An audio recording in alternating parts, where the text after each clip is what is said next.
After World War II, from 1941 to 1948, in a span of 8 years, 259 terrorist attacks were conducted by Jewish terrorists.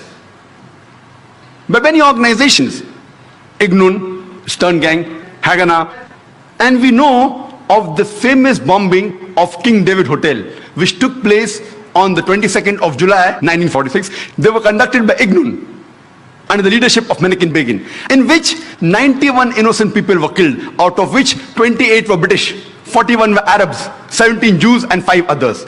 The Ignun group, they dressed up as Arabs to show as though Muslims did the bombing. And the person responsible was Naik. And it was the biggest terrorist attack against the history of British Mandate, in which 91 people were killed. And at that time, Naik, he was called as terrorist number 1 by the British government. Later on, after a few years, he becomes the Prime Minister of Israel. And later on, after a few years, he gets the Nobel Prize for Peace. Imagine, a person who has killed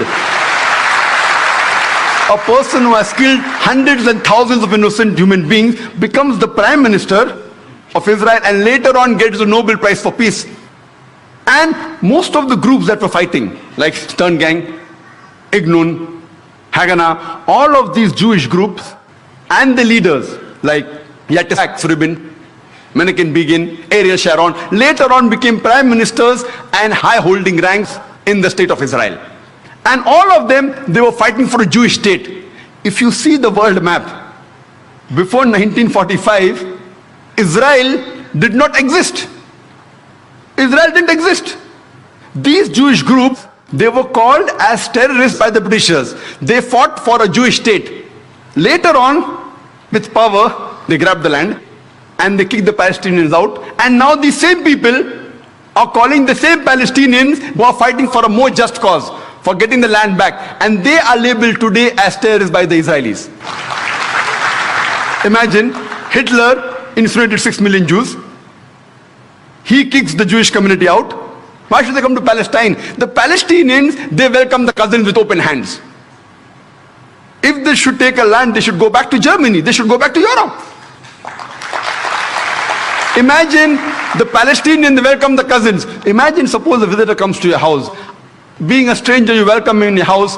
After a few days, he kicks you out of the house. And when you cry at the doorstep, I want my house back, people call you a terrorist.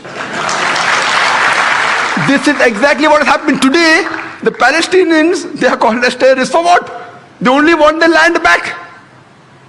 And so-called people, most of these powerful first world countries, they are agreeing with this unjust cause.